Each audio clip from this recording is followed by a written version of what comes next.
Boker Tov à toutes et à tous dans cette veille de Shabbat Parashat Vayishlach, deux petits enseignements pour cette paracha et pour clôturer notre belle semaine sous un beau soleil comme toujours au Hashem en Israël.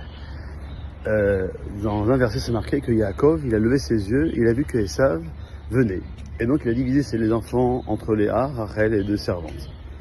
Il semble que les tribus étaient des enfants petits qui avaient besoin d'être protégés par leur mère. Cependant, dans le Midrash, on nous enseigne qu'ils avaient déjà mené de nombreuses batailles contre les rois environnants et qu'ils étaient des puissants guerriers. Alors on explique que lorsque Esav a vu qu'il ne pouvait pas blesser physiquement Yaakov ou ses enfants, il a voulu au moins leur donner ce qu'on appelle le Aïn Hara. Et Yaakov s'en est rendu compte, mais il savait qu'une ségoula, pour sauver une personne du Aïn Hara, et qu'une mère étende ses bras sur ses enfants. C'est pourquoi il a disposé tous ses enfants autour de leur mère. Cela relève au cri de la grandeur de nos mamans. Rien qu'en prenant ses enfants dans ses bras, elle a le pouvoir de briser un Inara même puissant comme celui de Esav. Deuxième enseignement, c'est marqué Katonti Mikol Achasadim. Yaakov dit je suis trop petit par tous les bienfaits, mais Kol par toute la vérité, que tu as fait Dieu à ton serviteur.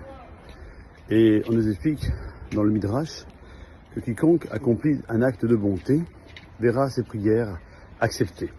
Lorsque Yaakov a dit qu'il est devenu petit, on peut y voir une référence à la Tzedaka. Il s'était diminué financièrement en donnant ses biens à la Tzedaka.